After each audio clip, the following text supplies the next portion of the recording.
Okay, so now let's take populism. Okay, and this cycle. So these two, the top chart shows the wealth gap, and I don't know if I have the income gap on the other. No, I probably should have shown. Anyway, the wealth gap and the income gap are each the highest levels since also the 30s. And the chart below that is an index that we created of populism, so that what you can see is we have a larger wealth gap and a larger income gap than has existed since the 30s. If I showed you the income gap, the top 0.1% of the population's income is equal about to the bottom 90% combined. So that type of magnitude of gap has not existed since the 30s. Monetary policy is in a somewhat similar position. And as a result, we're seeing this populism, in other words, greater extreme of the left and the right. This is a world index that we put it about different populism, but in other words, people are getting more angry at each other and things are getting more extreme. This is reflecting the political polarity that exists. The red represent Republicans in the House and in the Senate, and the blue represents Democrats. This chart goes back to 1900, and it shows both the amount of, in economic measures, the amount of how conservative or liberal they are. And what you can see is that the Republicans are more economically conservative. The Democrats are more economically liberal than they have been in a long time, going back about to 1900. And the chart below that shows voting according to party lines. In other words, are they working things out because they're collaborating and will go across parties? And you could see that that's the highest since about the turn of the century. Now, all I'm just saying is there's a lot of political polarity that's dealing with that. Okay, now I just want to, I'm about to end, so thank you for your patience. Also, then, as I said, there are three main things that are consistent with that, which is three main things.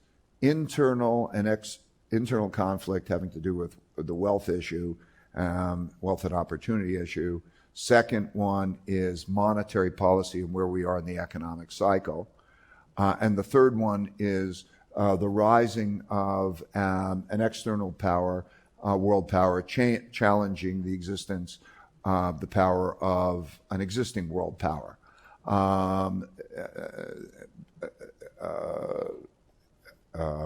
Graham Allison at Harvard wrote a book about the Thucydides trap, the idea of when that happens, there's usually a conflict.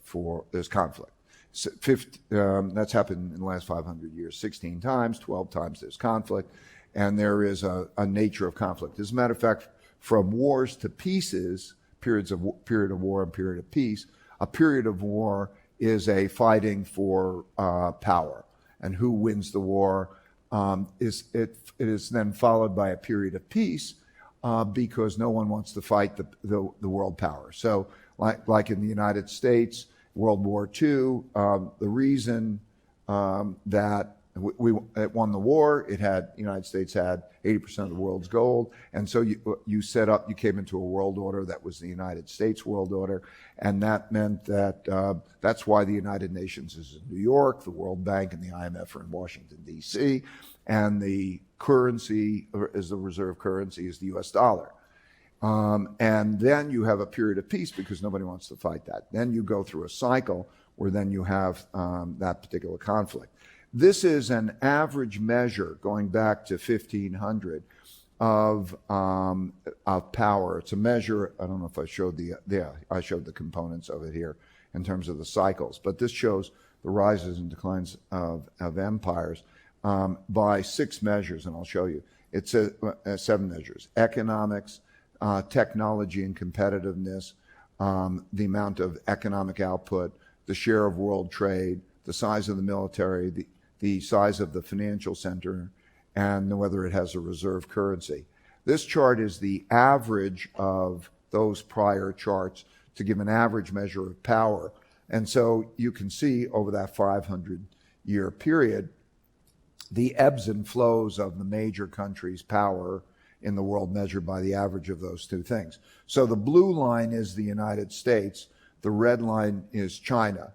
So you can see the rise of across those measures. You also could see, if you go back, that China, through that period, and if I took it back another 500 years or more, always has been like number 1 or 2 in the world. And then you see that really come in around 1800, you see that big decline.